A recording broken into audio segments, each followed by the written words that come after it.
Jenis-jenis transaksi penanaman bank, di antaranya yang pertama ada penanaman dana bank dalam kas dan bank.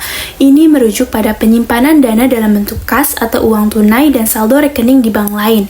Penanaman ini penting untuk menjaga likuiditas agar bank dapat memenuhi kebutuhan transaksi hariannya. Ada tujuan dalam penanaman ini, yang pertama cadangan likuiditas, yaitu untuk memenuhi kebutuhan penarikan dana nasabah secara tiba-tiba, dan yang kedua ada transaksi sehari-hari, yaitu memudahkan dalam melakukan transaksi pembayaran dan penerimaan.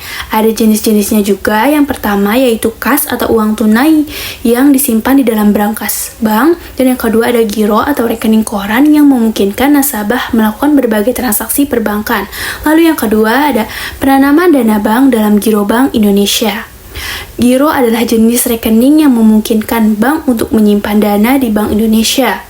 Dana ini dapat digunakan untuk transaksi antar bank dan memenuhi kewajiban likuiditas.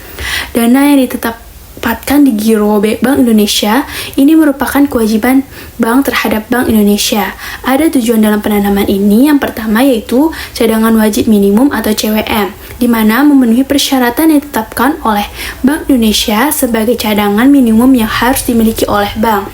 Yang kedua ada transaksi antar bank, yaitu memenuhi semua dalam melakukan transaksi antar bank. Selanjutnya yang ketiga ada penanaman dana bank dalam kredit yang diberikan. Ini mencakup semua pinjaman yang diberikan bank kepada nasabah atau pihak lain, baik individu maupun perusahaan. Bank mendapatkan pendapatan dari bunga yang dibayarkan atas kredit tersebut. Tujuan dari penanaman ini yang pertama yaitu meningkatkan pendapatan. Bunga kredit menjadi sumber pendapatan utama bagi bank. Dan yang kedua ada pertumbuhan ekonomi, di mana kredit yang diberikan dapat mendorong pertumbuhan ekonomi dengan membiayai berbagai kegiatan yang produktif. Jenis-jenis dalam penanaman ini, yang pertama ada kredit investasi, yaitu untuk membiayai kegiatan investasi jangka panjang.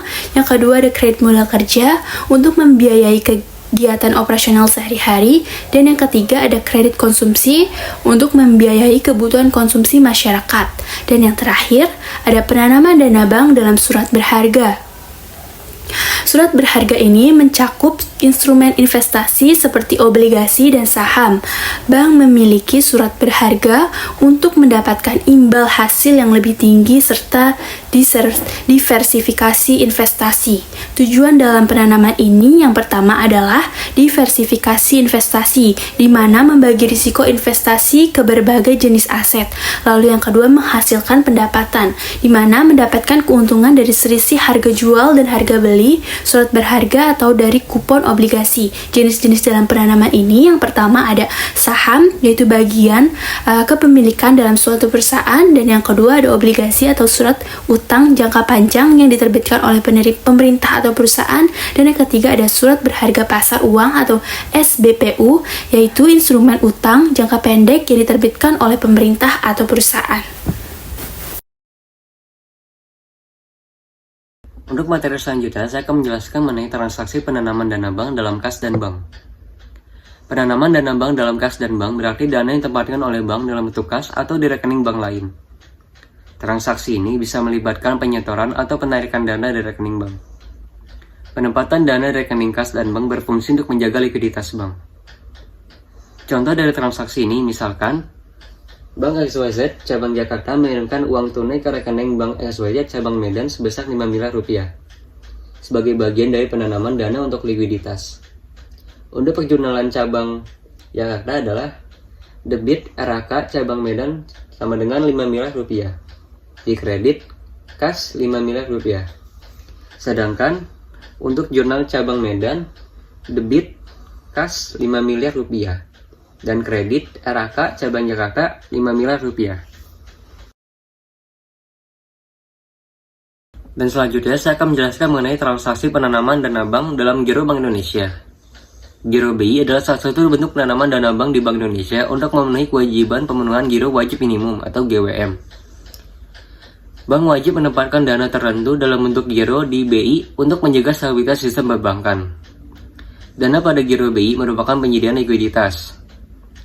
Dengan Giro BI, bank dapat memilih transaksi antara cabang maupun antar bank melalui penyesuaian clearing atau transfer. Dan untuk contoh dari transaksi ini seperti berikut. Bank XYZ mendapatkan dana sebesar 200 juta di rekening Giro Bank Indonesia sebagai bagian dari GWM. Dan untuk jurnalnya adalah debit giro di Bank Indonesia 200 juta dan kredit kas 200 juta. Selanjutnya yaitu transfer pendanaan dana bank dalam kredit yang diberikan. Hal ini merupakan suatu cara bagi bank untuk memperoleh pendapatan bank melalui penciptaan aktiva produktif yang menghasilkan. Jadi, jelas bahwa tujuan bank untuk melakukan penanaman dana ialah untuk memperoleh pendapatan. Penanaman dana di sini meliputi dana dalam bentuk liquid yaitu kas. Namun, pendanaan dana harus benar-benar diperhitungkan oleh setiap bank agar pendapatan dana yang dihasilkan dapat digunakan untuk membayar biaya-biaya operasional. Dalam hal ini, aktiva produk yang sangat diandalkan oleh bank dan menghasilkan pendapatan yang besar ialah debitur atau kredit. Penempatan dalam bentuk kredit akan memberikan kontribusi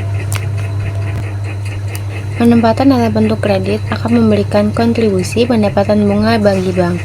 Kontribusi pendapatan bunga kredit di Indonesia masih mendominasi pendapatan bunga daripada free base income. Hal ini dapat diartikan bahwa aktivitas perkreditan sangat besar di lembaga pemerakan. Selanjutnya terdapat jenis-jenis kredit.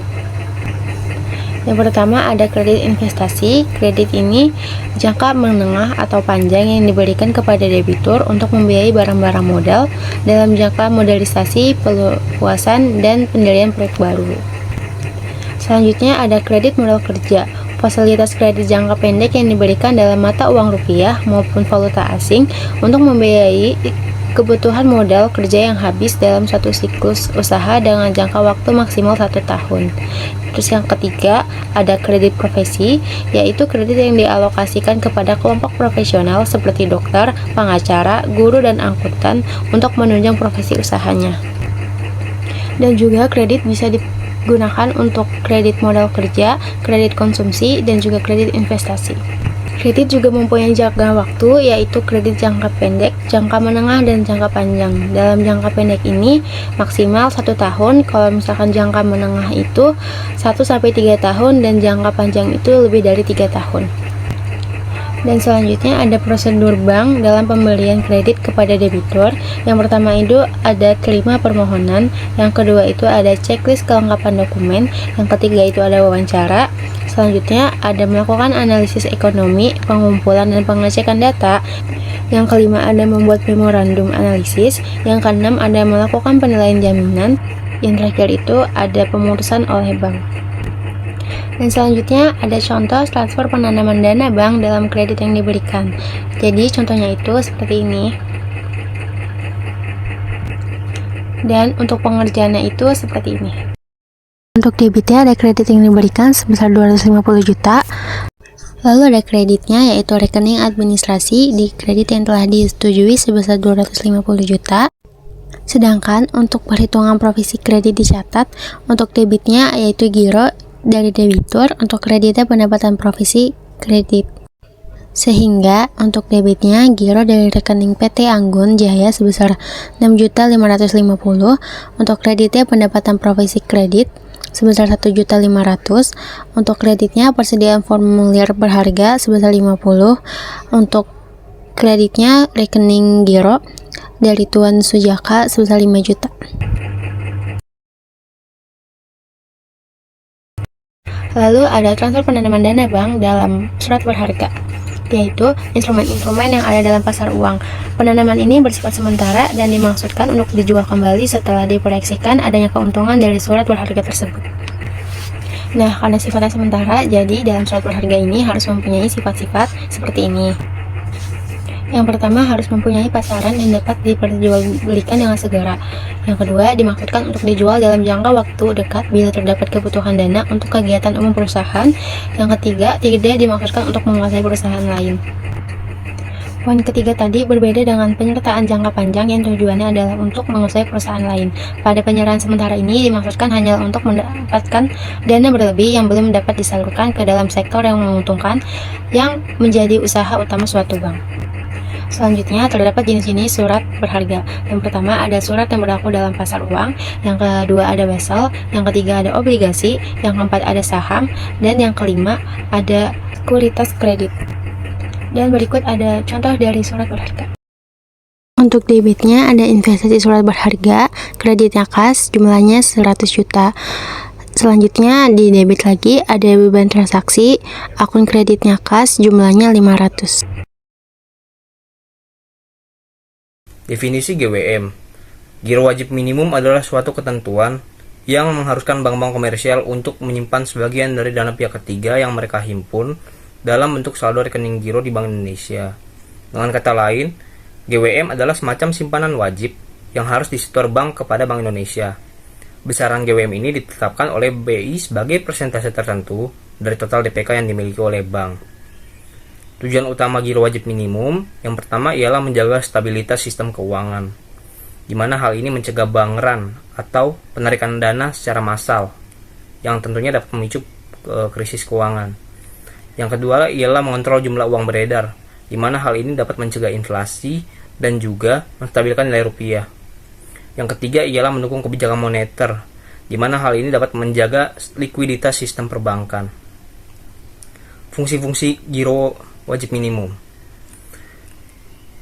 Yang pertama ialah sebagai cadangan likuiditas, di mana GWM berfungsi sebagai cadangan dana yang dapat digunakan oleh bank kapan saja, sehingga bank dapat memenuhi kewajiban pembayarannya.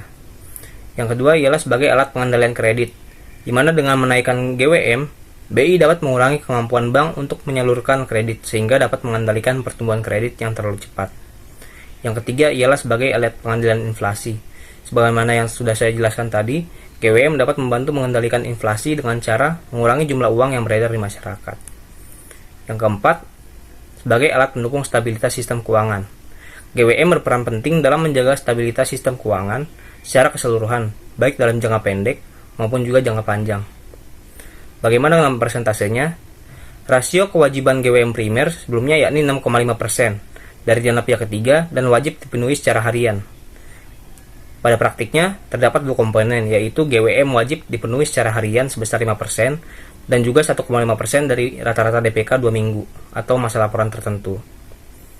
Selanjutnya ialah jenis-jenis GWM. Yang pertama ialah GWM primer, di mana ini merupakan simpanan minimum dalam bentuk rupiah yang wajib dipelihara oleh bank dalam rekening giro di Bank Indonesia. Besarannya itu ditetapkan sebagai persentase tertentu dari dana pihak ketiga yang dihimpun oleh bank. Tujuannya ialah mengendalikan jumlah uang beredar, menjaga likuiditas sistem perbankan, dan juga sebagai alat ekspansi atau kontraksi moneter. Yang kedua ialah GWM sekunder. Ini merupakan cadangan minimum dalam bentuk rupiah yang wajib dipelihara oleh bank berupa surat berharga, seperti sertifikat Bank Indonesia, surat utang negara, atau surat berharga syariah negara. Tujuan daripada GWM sekunder ini ialah sebagai diversifikasi aset bank dan juga mendukung pasar surat berharga. Yang ketiga ialah GWM LFR atau loan to funding ratio, yang merupakan simpanan minimum dalam bentuk rupiah yang dipelihara oleh bank dalam rekening giro di Bank Indonesia yang besarannya itu ditetapkan berdasarkan selisih antara rasio kredit terhadap dana pihak ketiga dan juga surat-surat berharga dengan LFR target yang ditetapkan oleh BI. Tujuannya ialah mengatur pertumbuhan kredit dan juga mencegah terjadinya kredit yang berlebihan. Mekanismenya ialah jika loan to funding ratio di bawah target, artinya bank tersebut masih memiliki banyak dana yang belum disalurkan secara kredit. Dalam kondisi ini, bank tidak diwajibkan untuk menyetor giro wajib minimum tambahan. Dan jika LFR-nya di atas target, artinya bank tersebut telah menyalurkan kredit melebihi batas yang telah ditetapkan. Dalam kondisi ini, bank wajib menyetor giro wajib minimum tambahan ke Bank Indonesia. Besaran GWM tambahan ini akan bergantung pada selisih antara LFR bank dengan target LFR yang ditetapkan oleh Bank Indonesia. Bagaimana dengan sanksi bank yang tidak melakukan kewajiban pemenuhan GWM? Bank yang melanggar kewajiban pemenuhan GWM dalam rupiah dikenakan sanksi kewajiban membayar sebesar 125% dari rata-rata suku bunga jangka waktu 1 hari overnight dari Jakarta Interbank Overtrade pada hari terjadinya pelanggaran.